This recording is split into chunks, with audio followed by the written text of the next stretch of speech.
All right, sweet, dude. So on this problem, okay, when it says solve by factoring, what does that mean? And it's okay if you don't know, if you're like, dude, actually, I didn't catch that. So I didn't. yeah, so if you see, and then for you specifically, this is going to be the strategy. Do I have my red pen? Oh my goodness. Because how I try to do it over here, I try like factor.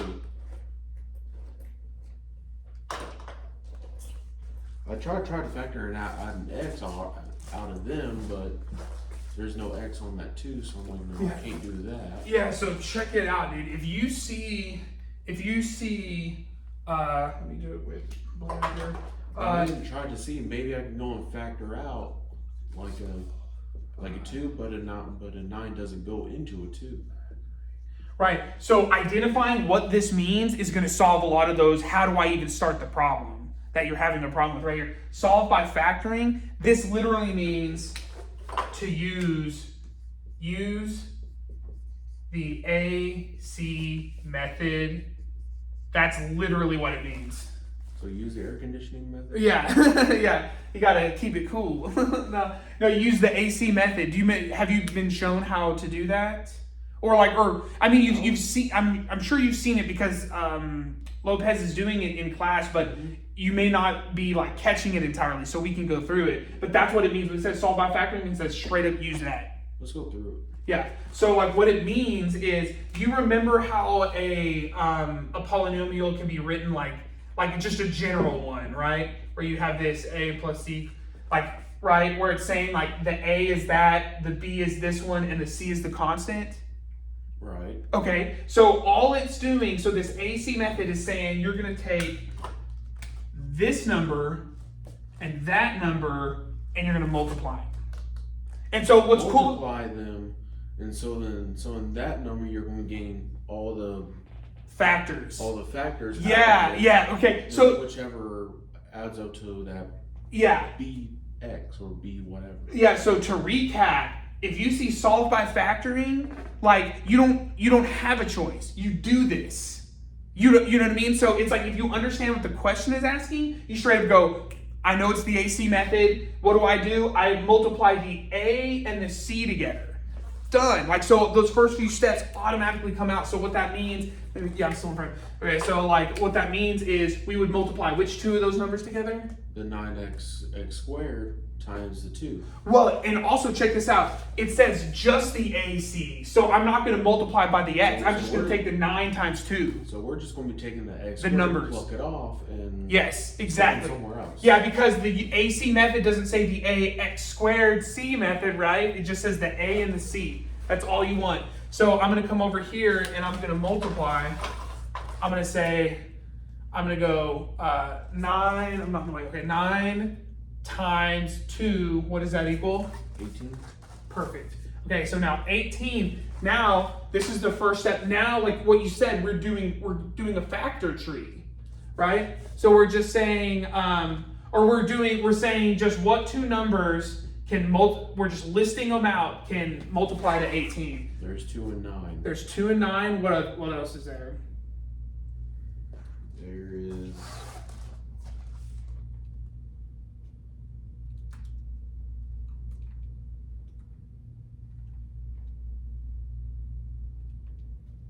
6 and 3. Perfect. 3, 6. And then is there any more? I don't think so. I don't think so. No. We're good. That's it. Okay. So now the part of this method is we go, all right, now the whole idea is we want to take this number and we're like splitting it into two numbers. So what combination can I make equal a positive 9? 3 and 6. 3 and 6. You can add 3 and 6 together, and they'll be getting a 9. Yeah, and you can get that 9. So we're not using this one. This one's not gonna work. But we use this one. But now we know that it's a positive 9, right?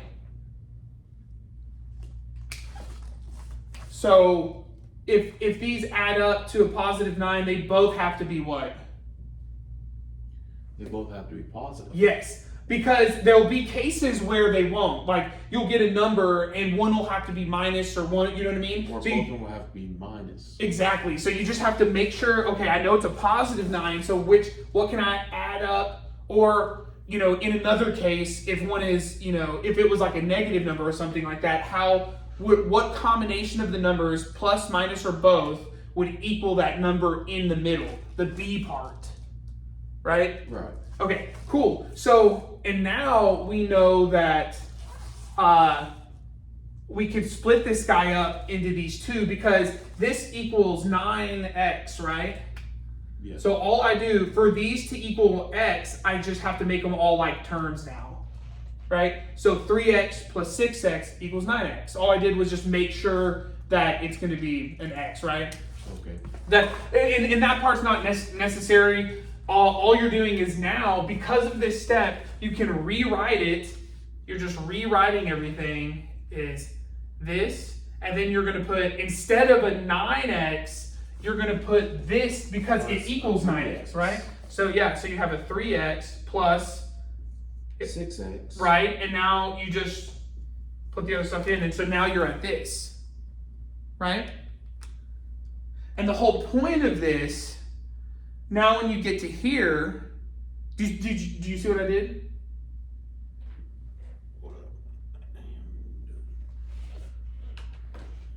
And now, well, I would say combine like terms, but we'll be going back to the same. Right, which is good to think that way because you go, okay, I didn't mess up because if I add these together, I get that. So you're like, you've done the right thing. So now the next step is when I don't know if you remember in class, but if you have 4 terms, 1, 2, Factor by grouping. Boom, dude. Yes, you factor by grouping. That's exactly what you do. So you group this first one together. You have a 9x squared plus 3x. You bring down that sign in the middle, and then you just group these guys here. I'm just going to scoot over just a little because we already know we're going to factor something out, right? So I'm just going to put this like this here. All right. So now, what's the greatest common factor I can pull out of this one? Well, you can pull out a 3x.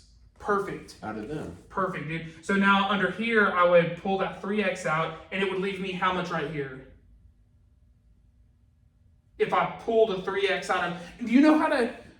That 9 would be 3 times 3 will be 9, so that will be a 3x in that first spot.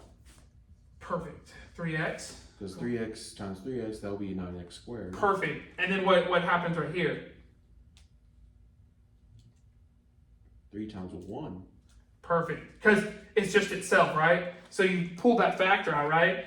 And then from experience, right, we know that if we do this right, this one should look like this one. But it's better to try it first. Just try it for the practice. What is the greatest thing you can pull out of both of those? And don't even think about this first one. I'm even going to cover it up. What is the highest number you can pull out of both of those? 2. A 2. So if I put a 2 here, this leaves me with what? 3. A 3x, and then a what? 2 times what would give me a 2? 1. And then I look and I go, are they the same? Is that one the same as that one? Maybe if I didn't write a square right there. Yeah, be careful. Yeah, because remember this one has 1 less x than that one, right? So don't make, so now if this parentheses and that parentheses looks good, you're good. And I say try to do it first, pulling it out, because it's good practice, right?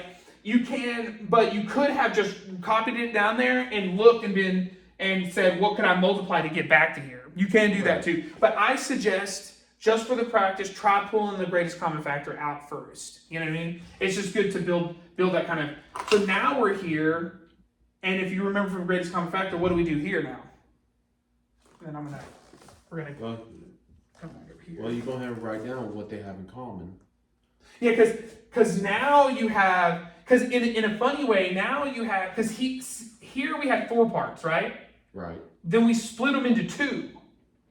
And then when we factored them out, this is kind of what's interesting, is there's still only 2 pieces. They just look weird, right? They're separated by this big plus, and there's just a bunch of stuff times something, bunch of stuff times something, right? So now we want to pull out the most out of this whole thing now. So what is the greatest common factor in this whole thing? 3x plus 1. Perfect, dude. So we pull that out, 3x plus 1, and that leaves us with just what's left over, the 3x and the plus 2. It's just what's left, right? Because, and you can see how that would work too, because if you had, and I'm just this big imaginary bracket thing right here, if I took a 3x plus 2 out of here and a 3x plus 2 out of there, it leaves us just the 3x and the 2, right? Right. So then it looks like that. And that 3x plus 2 is our remainder of, is the two things that we've already factored out. Yeah, we just, so like we're just factoring out, and now we have the by factoring part, we got it factored down. Now we have to solve it. So what does that mean? And remember that this still equals 0, right? Don't lose sight of that, right? That 0 follows it all the way through. That equals 0 equals 0 equals 0 all the way over. You know, I'm gonna box this off so it's not. Okay. So all right. So now how do we solve it? Because we did the factoring part. Boom. Nice. And always when you see solve by factoring, AC method. You multiply that A and that C, find out what adds to the middle part, then you rewrite it, and then if these add up, you get that, you're on the right mark. Group by factoring here, boom. Now we need, and this is where you're done factoring. You're done factoring right here.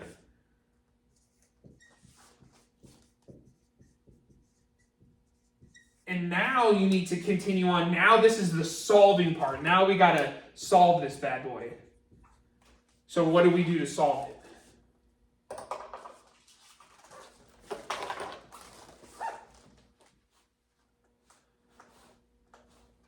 And this might be a thing that you're not super familiar with in algebra, but it's something that you're going to see over and over and over again. When I have something times something equals 0, I always set them both equal to 0. So in this case, it will be 3x plus 1 equals 0. Yes. And 3x plus 2 equals 0. Yes. And the reason that you do that is because if you think of it like kind of logically, if this whole expression equals a 0, that means that if this was 0, 0 times anything equals 0, right? And then by the other side of that logic, if this one is 0, 0 times anything equals 0. So because one could be 0 or the other one could be 0, and the third case is that one could be 0 and that one could also be 0 and it would equal 0. Do you see what I mean? Okay, I see. And that's what allows us to set them both equal to 0, because for this statement to be true, they would both have to equal 0, you know, possibly to equal 0. That's the logic. That's what happens. So it's not, so you're not just doing it because I told you to do it, but because the logic makes sense, right? And just to reiterate that point, is this could be 0 times 3x plus 2, and it would make sense because 0 times anything would be 0. Or it could be 3x plus 1 times 0, and that would make it 0, right? Or they could hypothetically both be 0, and it would still equal 0, and every one of those would be true. Does that make sense? Explain a bit more. Well, I'm just saying like 0 times this, which would, see, if I distributed that 0, that would be 0. 0 times 2 would be 0. So it means this whole expression would equal 0.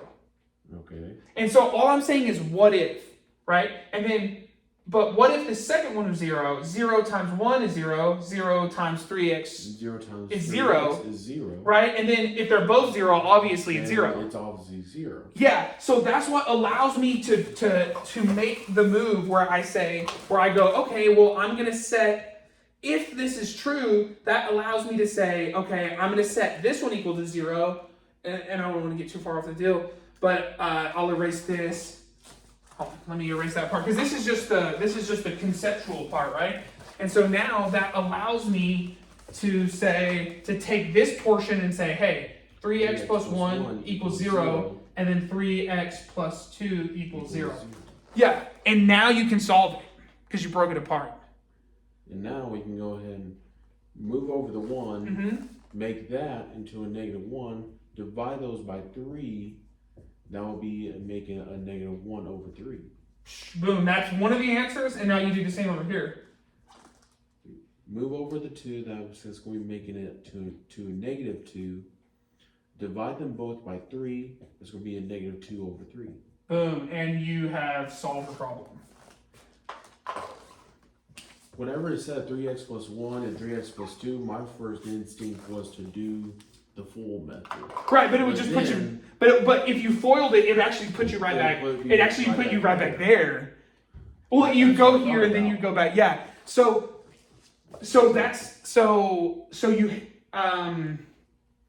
the idea, the main idea, is when you see this word solve. Once again, when you see the word solve, it means solve. Okay, so solve by factoring. When you see this factoring part, that part means the AC. The AC method. Solve means find x. What x equals. That's what it means. So if you foiled this together, you'd be more x's. You'd get an x squared. You don't want it. So you want x with no power. You want it to. So you want to make it. You want to keep. Basically, if you notice, we keep breaking it apart, and then simplifying until we get to that. So if you multiply together, you're going in the opposite direction. You're building it back up. You don't want to do that because you're solving. You want to make it as you want to solve it all the way down to where x just equals one thing. One thing equals another one thing. Okay. Instead of this entire thing equaling 0, that's too much stuff. It doesn't make any sense. But if you break it all the way down to you get one thing equals one thing, solved, right? One thing equals one thing. It's solved. Or good. Yeah. So anytime, if you get that feeling to multiply back out, remember you're building it back up and you go, that can't be right because I'll get an x squared and I want only x's just by themselves. Right. You're always finding, you're almost never finding what x squared equals. You're always finding what x equals. You're never finding what x cubed equals. You're finding just what x equals kind of idea, right? Okay. You want it in the most simplest form. Yes. That's what solving means. Simplify it until you find x equals something. Keep on going until it's at its most simplest form. Exactly, dude. That is what this means. And then in this particular case, if you see factoring, straight up use the AC method. Now then, let's go and say I have a similar problem. Uh-huh. Is there ever a case where the AC method would not work? In your case, no. It should work every time. Like if you see these instructions, solve by factoring. So use the AC method. But it should work. The only time it doesn't work, because there is such things as ones that will not factor. And those right, are the non-determinable ones. Well, those are the ones you have to use other methods. What are the other methods? And we'll work through them because it's good. Because if you know what there is, then you know how to make a choice. So solve by factoring, you straight up use this one, no questions asked. This one's going to be the easiest. Yeah, but simplest. Yes, and so whereas of the other ones, you could probably go ahead and get a little bit mixed up here. Well, the other ones, it's just like when it says solve by factoring, that means it is factorable.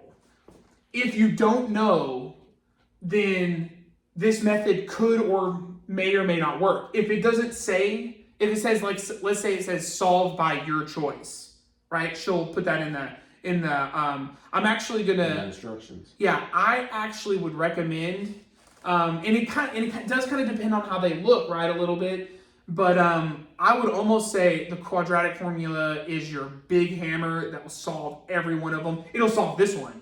The quadratic formula solves it no matter what. Period, dude. That one works every single time. That's what's cool about the quadratic formula. It'll solve all of them. So it's solve all of them. It's a one-size-fits-all. It's a skeleton key, dude, that opens every door. So it's basically like a little multi-tool. Exactly. It has like a knife, a file, everything you need. cetera. Yeah, and we'll do one of those. And this one is just a regular. This one's just, if you see this instruction, this is your move. Cool. And we'll do a quadratic formula one, which is nice. That was actually one I was actually about to ask you. Yeah, we'll do one of those. So now and I would like for you on these, now that you have this and you have this video that you can follow, I'd like for you to try one of these on your own. I'm gonna pull out the quadratic formula one, which would be right here because it says solve. It actually tells you to use it. Yeah, I stopped right here. Okay. I'm like, it's getting too. Well, here, I'm gonna skip ahead. We'll do the quadratic formula one, just because we're kind of on the topic of it, so you can see how it works, and then we'll go back to those, and we'll solve that one. So you're good here. This one makes sense. I think so. Sweet. So I'm gonna erase this.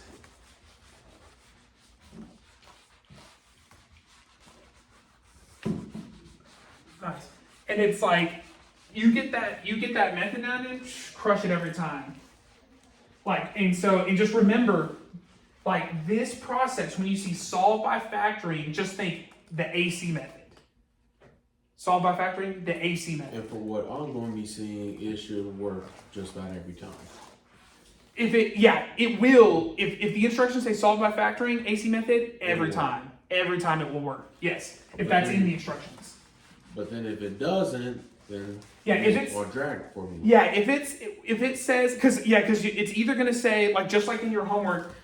Here, real quick, let's outline what all the different methods are really quick, okay? So you have the solve by factoring, which for you that means the AC method. You're going to use the AC method, okay? And then the other one, the other method, this is one of them, then there's, because there's 4, that's all you have is 4. So you have the AC method, and then you have the completing the square. I do not like that one. No, not a lot of people do, because this one has a lot of steps. That's why people don't like this one. I figure what's also another thing that'll kind of throw you into a whole entire loophole is that if you overlook, let's say you do it on one side, but then you write it down on the other side, but then you could accidentally do another completely different thing on the other side. That'll get you a different answer. Wait, say that again? Let's go and say like whenever we're finding out the half on one side, you might write it down on one side, but then you don't actually do it. You're talking about on the completing the square? Yeah. It's easy. There's a lot of parts. Then that'll be getting you. Yeah, it'll mess everything up. It'll mess everything all up. As you've seen in math, you do one thing wrong, it messes everything up. It's a whole entire domino effect. It is. That is math. And I don't know how many times I've already spent looking back at problems, trying to figure it out. And sure enough, my head goes into a whole entire loophole and so on and so forth. Yeah. So these are your 4 methods whenever you're doing these, solving these polynomials, right? You only got 4. When you see solve by factoring, AC method. Okay? Completing the square, that one's a little difficult. We will go over that one, and square root method is probably the easiest. This one's the easiest, dude.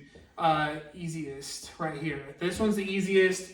This guy's the hardest. And this guy works on all of them. You could straight up, don't do it, but you could, all of these, you could say, I'm not doing any of those, I'm just doing that one. And it'll work. It'll work every time. This one works every time, dude. That's what's really cool. This one works every time. No exceptions, dude. That one works every single time. So this one's a real powerful one, okay?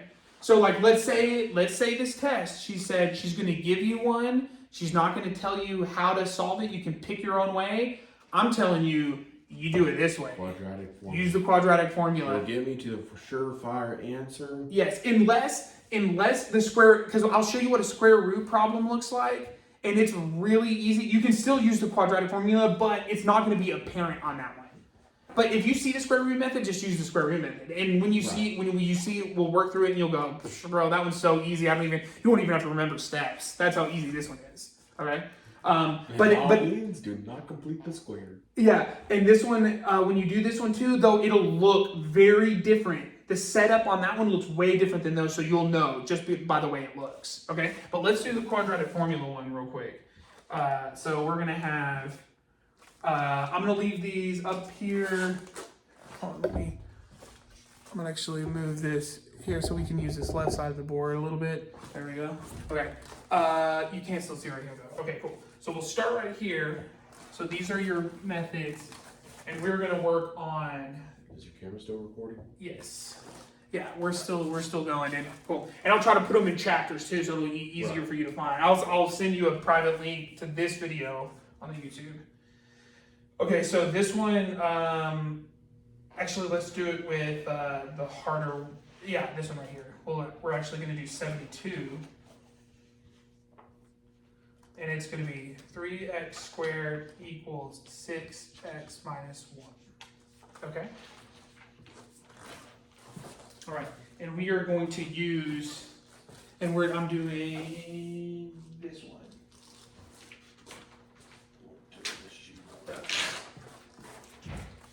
Okay, and so for this guy, we are going to use the quadratic. For this problem right here. Cool, that is good. Okay, cool, ready? You go to the first sheet of paper now. I think I lost my red pen last night.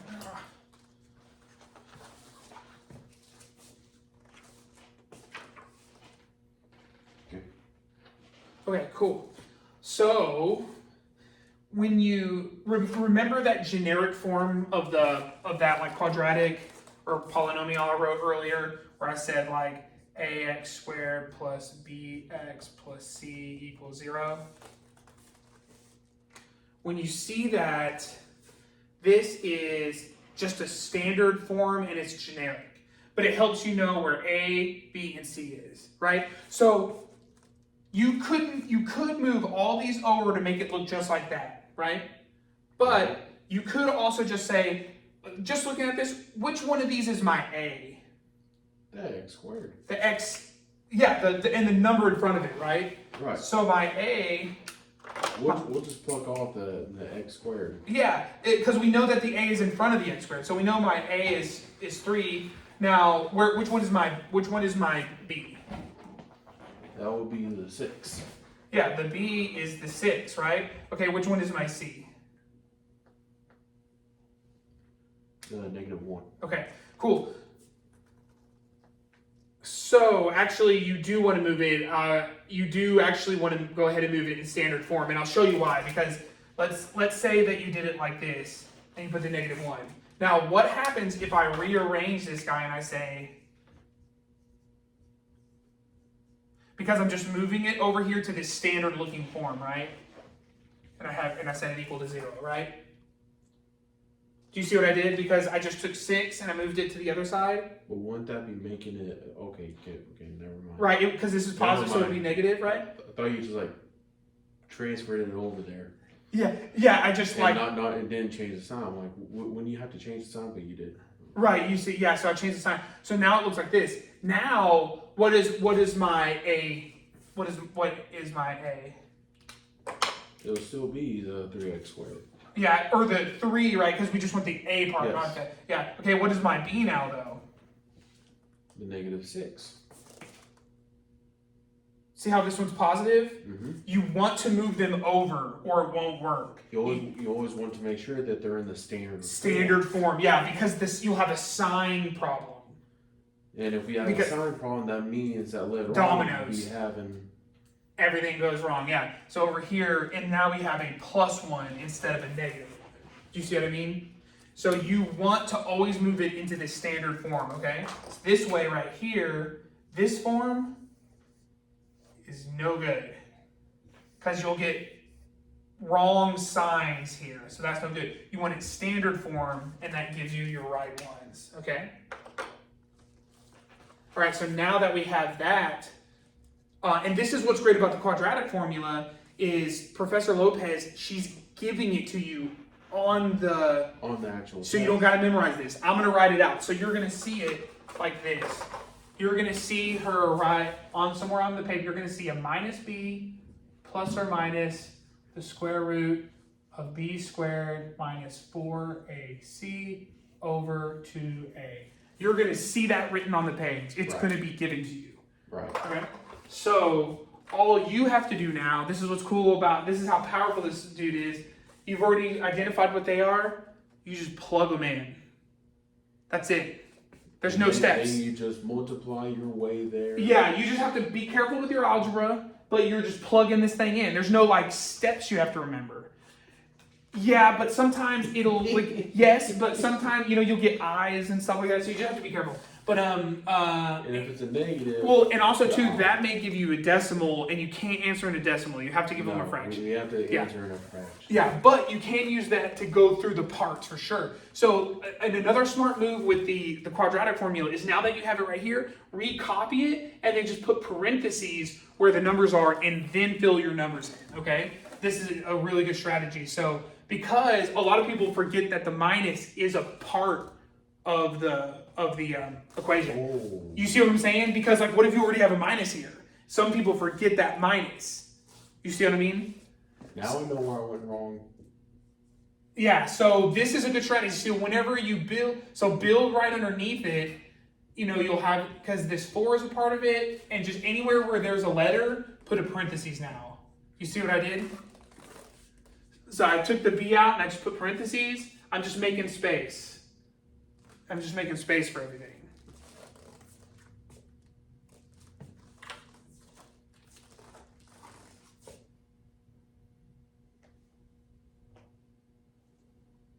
Cool.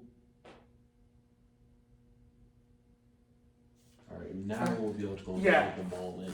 Yeah, and also too, just for the sake of not having to look across the board real quick, I'm just going to put them right here. We know that our A is our 3. We know that our B is our -6, and we know our C is our 1. Okay? And so now what we do is we're going to plug those guys in there. So what goes right here? The -6. The -6. But do you see already how that can mess people up? Because you already had a negative here. And if you didn't remember that the negative was a part of that. Isn't there a 1 right where that first negative is? Yeah, you can think of that. Yeah, you can think of a -1, but it still doesn't change anything. Because either way, a negative times a negative would be a positive. Yeah, so it doesn't matter. And that's what's cool about ones. You start seeing them everywhere, but they don't necessarily have to be there. And that's also why you don't see people write them. Because they don't need to be written. But it's cool to know that they're there because sometimes they're useful. Right? And okay, so now what do we put right here? Now you just put the -6. Perfect. Okay, what goes right here? That would be 3. Good. What goes right there? And the 1. Perfect. And then down there goes. Now we're back to the -6. Wait, no, 3. Yeah, be careful. That's why I like to write it right under the deal, because like you can double check. Did I put a B there? Did I put a B there? Did I put an A there? C there? And an A down there. Cool. Now we're just solving it. Now it's just, there are no steps. It's just like just looking at the algebra now. And so now we're gonna just like simplify this guy out. I'm just gonna box that guy in. We got a fraction here. This first number becomes. That just drops straight down. Yeah, or will a negative times a negative? Negative times a negative is going to be a positive. Yeah, so let me show them +6. There we go. So that one's a +6. We put our plus or minus there, and now we clean up that stuff under here. So -6 squared. That's going to be a 36. Perfect. And then we have 4 times 3 is what? 4 times 3 would be 12. Right, and then 12 times 1 is just 12. Perfect. So then we have our negative 12 under there, because there's that minus in between there, right? Minus 4 times 3. Right, and then 2 times 3 is? 6. Boom, nice. Okay, so now we just do a little more simplification. So I would, since these numbers are not too bad, I would simplify that. What do those equal? 36 minus 12. That would be 24. 24. So now we've got it. And remember, like, and also don't forget that this quadratic formula, what does it equal? And because like a lot of people don't write it, and I don't understand that why. But like when you see this quadratic formula, and you will see Professor Lopez write it like this normally. It's x equals that. And remember, we're solving, and so it's always we're always solving, and so x is already equal to this. That's why we're only simplifying it. There are no steps. You just plug it in because everything's already solved for x. Isn't that cool? Do you see what I mean? It's like, because once this is simplified, then we have the most simple thing that x equals. X equals the most simple thing we can get. Okay, so can we get more simple right here? Yes. What do we do? I got another question. Yes. So that we got both those 6s right there, wouldn't those just cancel each other out? Yeah, but before you do that, you have to make sure it's not or am I thinking way too far? No, you're good. What you need to do though is you can't cancel it until you separate it though, because of this addition. Because of the plus minus. Yeah, you got to make 2 fractions.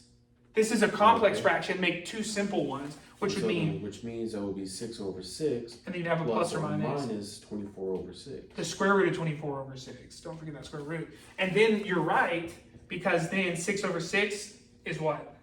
That's just 1. 1. But then here, can I do any simplifying with that square root of 24? 24 will go in 24. Divided by 6 will be the 4. Well, does the square root of 24, is it a perfect square? If you put in the square root of 24 in your calculator, what do you get? 24. No. It's not. So, but do you remember how we can simplify those? Do you remember that? Factor trees.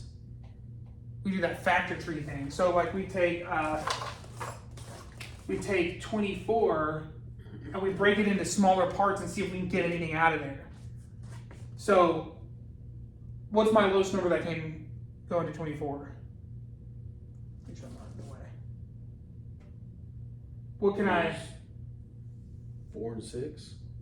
You can do a 4 or 6. I'd go even smaller. What's a smaller number I could go with first? I would say 124, but that's it. You can say 2, right? You can divide that thing by 2. 2 and 12? 2 and 12, yeah. See, I always like to start with it. You could have done 6 and 4. It just makes the tree kind of factor all, but it's still fine. You can still do that. But I try to go for the lowest one. If I see an even number, I straight up go 2. I'm going to try 2. So you get 2 and 12, and then that'll be 2 and 6. And then can this break? 6 will be 2 and 3. Beautiful, 2 and 3. So remember now, and I'm just going to do some scratch work over here. If I can rewrite this now. See, if I have 2 of them right here, then that means that I have 2 squared, right? Right. Because there's 2 of them. And then right here, they can't get any smaller, so I'm just going to put them back together and say times. Just multiply them. Times 6.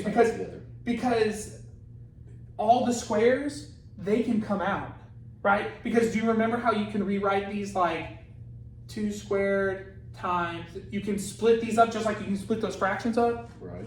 You can split these up. And so now, that square root and that 2, they just cancel off, right? Do you know that? Yeah, they do. Right, they just cancel. They just cancel each other out. So that's what brings it out of the deal. And now but this can't get any smaller because there's no more smaller factors. So now we have this. We have 2 times that square root of 6. And that square root of 6 will factor out even, or the square root out evenly, or it'll be a 3. No. That's the see, because look, these aren't the same number. When they're the same numbers, they end up being squared, and that's what lets you bring them out. Okay. You see what I mean? But this is as small as it can get, so it's stuck in there. There's no way for it to get out. We can't do anything. Yeah, because if you put in the square root of 6, you're going to get a decimal. And that's what lets you know if you can pull it out or not. Because if you put... Oh, yeah, we do. Right, because if you went the square root of 2 squared... I'm thinking if I do the square root of 6, it'll give me a 3. But it doesn't, does it? No, it doesn't. Yeah, so that's... So double check yourself with your calculator. Oh, no, wait, that's 9. Yeah, 9 pulls a 3 out. Right? Yep, that's 9. Yeah, so, which is okay to make those mistakes. That's why you got your calculator. Double check yourself. Be like, is that 3? And you'll be like, oh, it's not. So then we're left with that. So we can simplify that down. So now we just bring that top part, because we did all the simplifying over there. We have 2 onto the square root of 6 now over 6. Now, can that simplify anymore?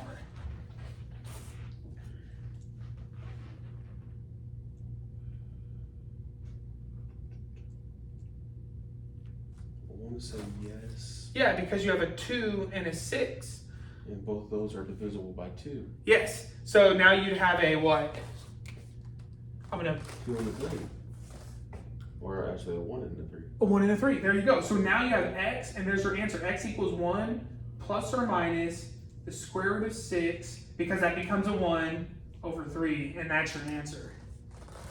Because that's as simple as it can get. Because nothing is divisible by 3.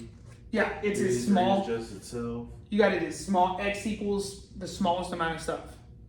I'm pretty sure this will be the part where I would get mixed up a little. Yeah, the only tricky part about this is making sure you just copy in and you don't lose your sign. That's the first tricky part, because the formula is given to you. So that's not the hard part, but making sure that you put in the right numbers. You got to get it in the standard form, which gives you the right signs. Then you plug it in, and then the only hard part left is actually just making sure you don't mess up underneath the square root. That's the only harder part, because you want to make sure that you factor it the right way. Right. Yeah. Because technically this is the right answer. It's just in algebra, the practice of making it simple. Yeah, as simple as you can get it. You know, but technically that is the right answer. It's just like, you just simplify it all the way down until you get the simplest form.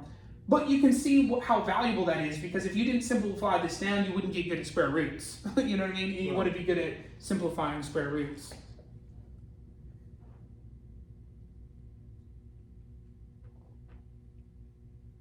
And then also too, you can think about it like this. Well, let's say we factored the tree the way you had wanted to factor it whenever you first said, which is fine, because I just wanted you to see how it looks.